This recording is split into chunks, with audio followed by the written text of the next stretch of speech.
Hey guys, OGalbina here, bringing you guys our BBL Season 8 week number something against A Prater and his man Chesney Park. Slowpokes, definitely go check him out in the description below. He's a cool guy.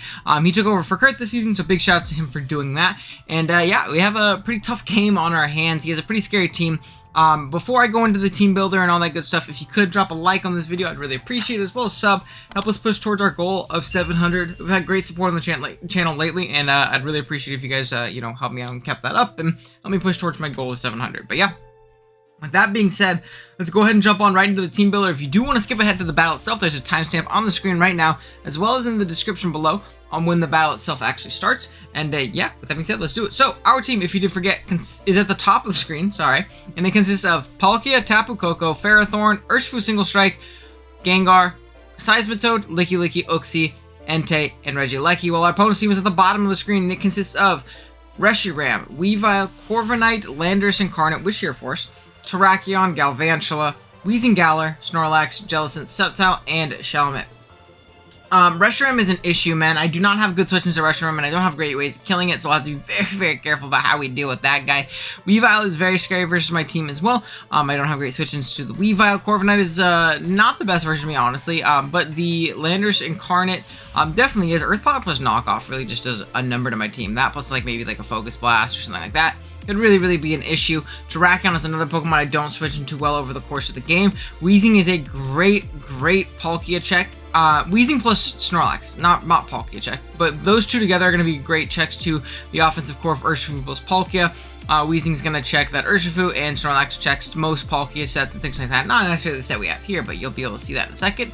And yeah, let's go ahead and jump into it. So our first member on the team is going to be this Bulk Up Palkia, rocking out the leftovers, pressure as its ability, Liquidation, Bulk Up, Dragonfly, and Substitute. We got 180 HP, 140 attack, and 180 speed with a jolly nature. EVs wise, we have enough speed for Reshiram. We 2-hit KO Blacks at +1, and then we have the rest in our HP. Just take hits a little bit better and not have our sub broken by more passive things. And yeah, this Pokemon goes crazy. It does really well. We could sub and bulk up on a ton of things and really do a ton of damage to this team. It's a phenomenal win con, in all honesty. At +1, we nuke the Reshiram. We can kind of bulk up past Corviknights and things like that, as long as he's not bulk up himself, and I really don't think he will be, even if it comes, because we have the double electric core plus Entei as well, so I don't really think that comes. We can kind of bully past things like Landorus and Terrakion and Snorlax especially. We do kind of need to chip down that Weezing. We can also use this to chip down the Weezing for Urshifu later, which is really clutch. So yeah, with that being said, let's jump into the next member, which is going to be our Tapu Koko, rocking out with the heavy duty boots, Electric Surge as its ability,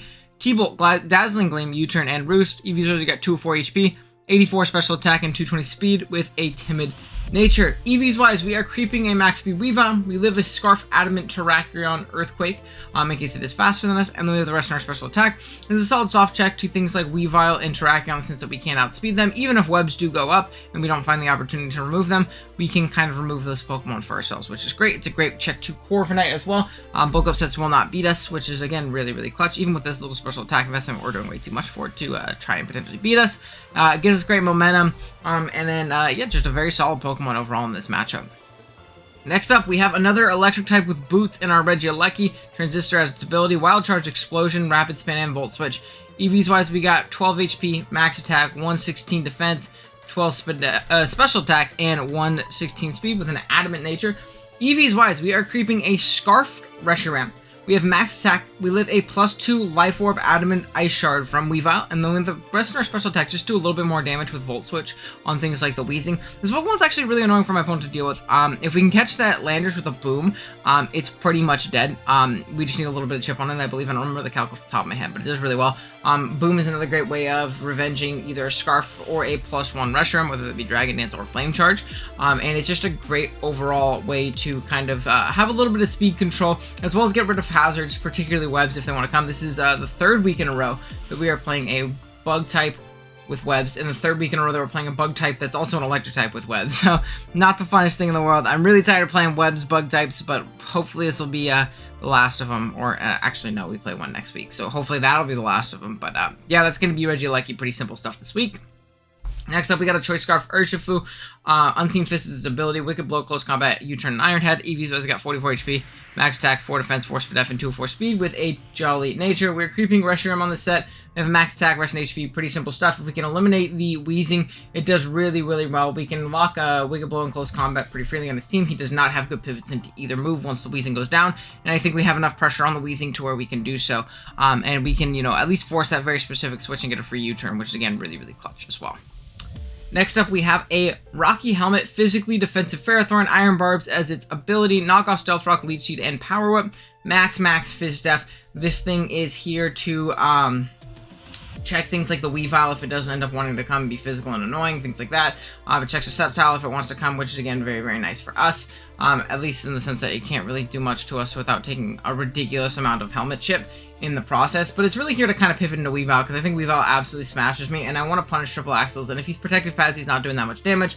He gives us a good rocker. You can pass around leech seeds, pass around knockoffs, things like that. We'll even live like probably a non-boosted close combat from the Terrakion. That's a solid mon overall, and we can pass leeches and just be a general nuisance to this team, which is, again, very, very clutch.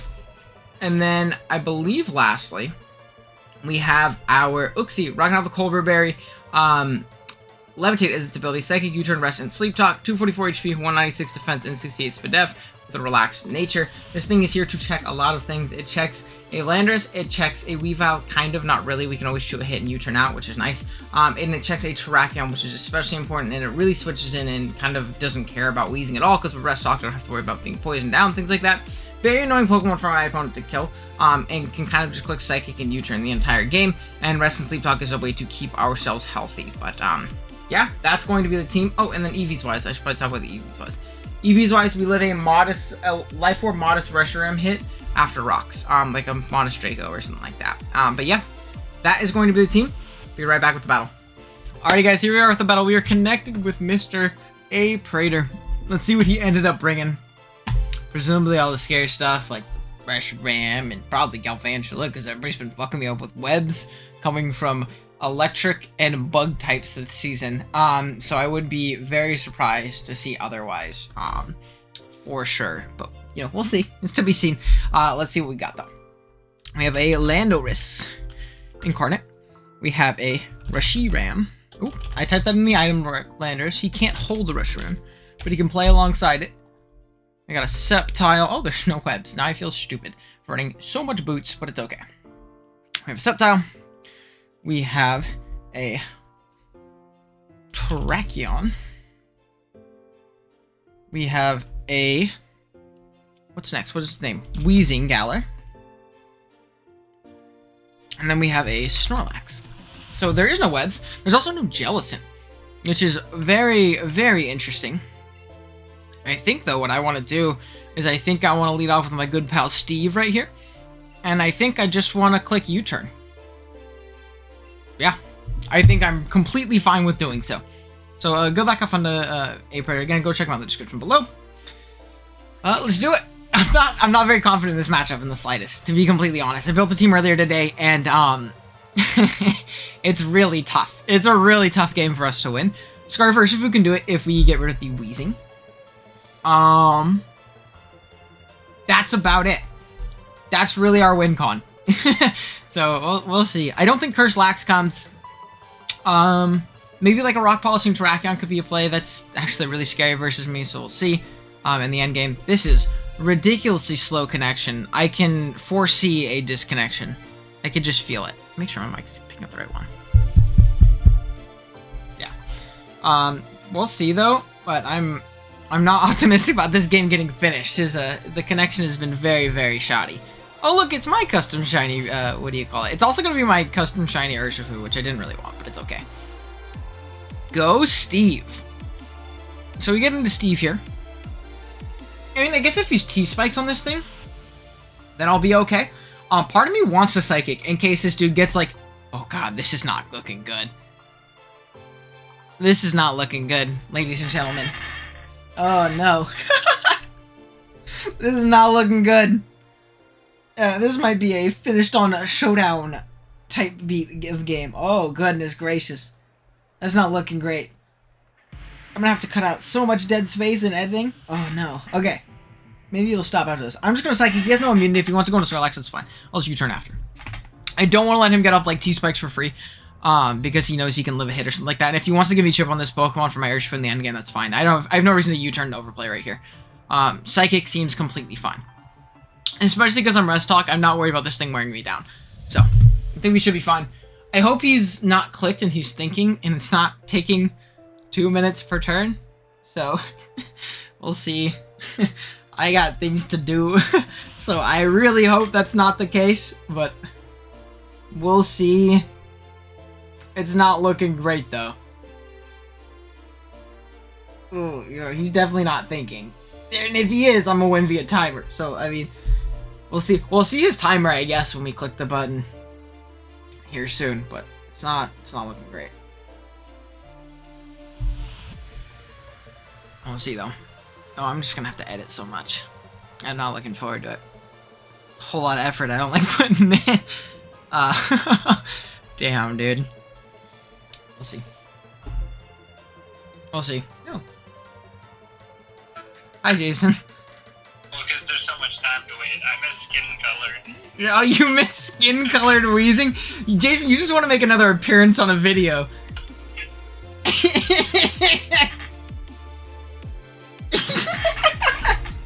Alright, so he does stay in. Cool. We get like 60% off on the wheezing.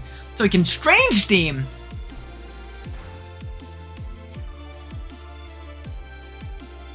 Okay. Cool.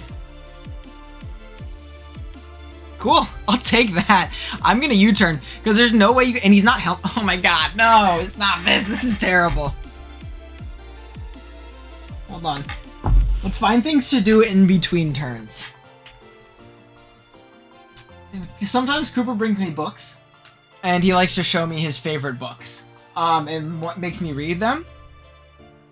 The lag is insane in this room. What the fuck? Alrighty, guys, here we are with the battle. We're reconnected here with A Predator. Unfortunately, we could not get it to work on Wi-Fi, like, at all. We got through, like, that first turn-ish. And then from then on, it just did not work out at all. So, we're back to where we typically were before. Again, literally only one turn after. My audio is also super, super messed up. So we're going to be post-comming this one, just because, you know, my mic was not being the nicest to me and things like that. I kept disconnecting in the middle of the video and things like that. So it's just easier for me to post-comment all together. I'll actually probably have to do this in my next APA game as well, because I didn't notice it doing in the middle of the game in that, my week 4 against Amel. So that's unfortunate, but, you know, it's whatever. Yeah, things happen, unfortunately. But let's go ahead and jump back into it. We see that we do 2-up that Strange Steam and then hit that Wheezing with the Psychic as we did before. And once again, I believe on this next turn, I am just going to U-turn, expecting him to save that Wheezing, because it's really the only thing stopping him from getting absolutely smashed by that Urshifu in the back, which is, again, really, really important for me. So we're going to be able to U-turn out, and then we have a free Urshifu right here, and I'm just going to click U-turn, as I feel like he can still come in and switch in and take 2 with the Wheezing, or just sack it off, because if he can't take 2 at that point, then there's actually no point of him keeping it. So I really do feel like U-turn's my best play. Unfortunately, he is going to just stay in, which I did think was interesting. I'm going to pivot out, scout for the normal move, have that Urshifu take a ton, or have that Snorlax take a ton of damage from Rocky Helmet plus Rough Skin, or Iron Barbs, I suppose. And this next turn, it is in my best interest to scout for some kind of fire move. We're going to go ahead and U-turn once again on out with our Uxie. Again, we're in a pretty safe position. We can still rest up and be in a decent spot. So we're going to go ahead and pivot out once again, expecting him to stay in and potentially Body Slam again. We're going to get out into our Ferrothorn for free. You know, and be in a pretty decent spot, as it is going to die to Helmet plus Rough Skin, or Iron Bar. Same difference, you know, really the same ability. But down goes the, what do you call it, the Snorlax there, which is definitely really, really nice for me. And out comes Wheezing next, which is great, because in my head, I'm like, oh man, I kind of pick one to a big Reshiram. But this thing comes out instead, which is, again, really, really clutch for me. And at this point, there really isn't great pivots into this thing, great ways of beating it. What I should have done is I should just click Psychic here. U-turn definitely was a bit of an interesting play, but not the biggest deal in the world. We don't really deal with this Reshiram in the slightest at this point in time. So that was definitely a bit interesting on my end for me to do so. But we're going to go ahead and calc things and, you know, kind of see if we can get any information based off that U-turn chip. We're going to see we do about 6, but, you know, nothing super crazy. And I believe from here, I do go into my Palkia. Do I go hard Palkia? Yeah, and I see that it's leftovers. I would have had to scout for Scarf otherwise, but I see this leftovers in my head. I'm like, he's got to switch. I nuke him with a Draco, I nuke him with a Spatial Ren. Like, there's no reason for him to ever stay in if I just, you know, blow this thing ass backwards. He's in a terrible spot, but he actually stays in Dragon Dances, which I think is really, really interesting. Right here, I am going to elect just to click Dragon Claw and get off some damage. And we do get offset damage, and in my head I'm like, cool, if I can go into Ferrothorn, we actually do a ton of chip damage to this to where we can, you know, pick it off with something else in the back. But he's actually going to make a play and go for Fusion Flare, and I do not agree with that play in the slightest, personally. I really do not agree with that play. I think he really just put himself in an awful position just to, like, raw lose the game if that was the case. But it's all good. We still do get a free switch into our Urshifu. We are Scarfed. We can just click Wicked Blow and be in a decent position from there. So, you know, not overplaying that time at the very least and just clicking and attacking what's in front of us. So maybe that's what we need to do the rest of the game in order to really see some success here. And again, it's not the biggest deal in the world. Out comes Terrakion. Fortunately, I do not have great pivots into this Pokemon at this point in time. I am going to make the hard Uxie play, as he does just 2-8 Kiyomi here, I believe, with the Stone Edge, which is, again, unfortunate, but not the biggest deal in the world. Down we go, and then this next turn, I believe I am going to make the play out into Tapu Koko. Now, if you look at my team, you'll see I'm actually incredibly weak to this Sceptile, and this Koko positioning is actually really, really bad. For me, because it's actually the only Pokemon on my team that really does just allow free Sceptile setup. So this probably wasn't my best play going into Koko here to revenge this thing. I should have potentially gone into my Urshifu and click Close Combat, because I at least force in the Wheezing or something like that from this position, opposed to, you know, letting in that Sceptile to get its +1 free defense and then start setting up on me and things like that. So this is really bad positioning for me, because he's just going to sack off his Wheezing right here, which is definitely fair. It doesn't do much, but this does really open up my endgame with a Palkia, which is definitely nice as well.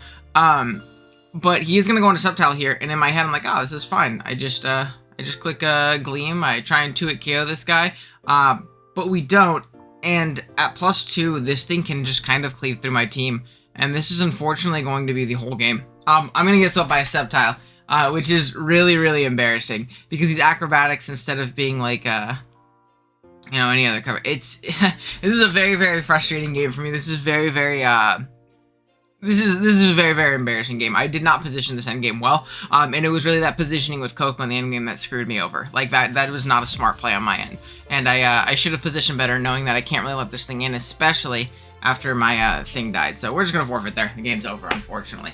But GG's to A-Prater. He positioned the Sceptile really well, and I was really underprepared for it. I should have kept my Ferrothorn around, especially to chip it down with Helmet and things like that. And I shouldn't have left my Koko in, or, you know, I should have realized the positioning that he was trying to get with his Wheezing, and not allowed my Koko to be on the thing on the field when something died. Or at least allowed to be on the field with terrain up. So that was definitely an oversight on my end. Just 100% was an oversight. And we have to do better. Hopefully next week we can bounce back. It's a short season, but there's 12 coaches, 8 players make playoffs. So playoffs are still in sight. Regardless, though, I am not happy with our performance this season. I'm not happy with our performance over like the last month or so. We just have not been playing our best. So again, we kind of have to just tighten up here going forward. But that's going to be the battle. Thank you guys so much for watching. If you enjoyed, drop a like. If you're new here, drop a sub. And I'll see you guys in the next one. Later.